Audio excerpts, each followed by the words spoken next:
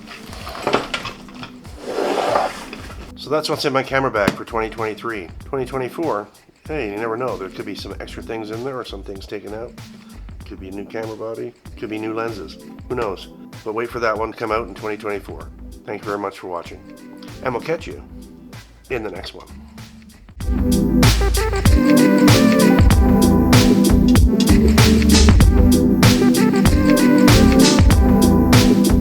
This is what the Ulanzi U-Mic AM18 sounds like about 2 meters away. This is what it sounds like about 10 meters away. This is what it sounds like when it's about 20 meters away. Yellow belly baby bumpers.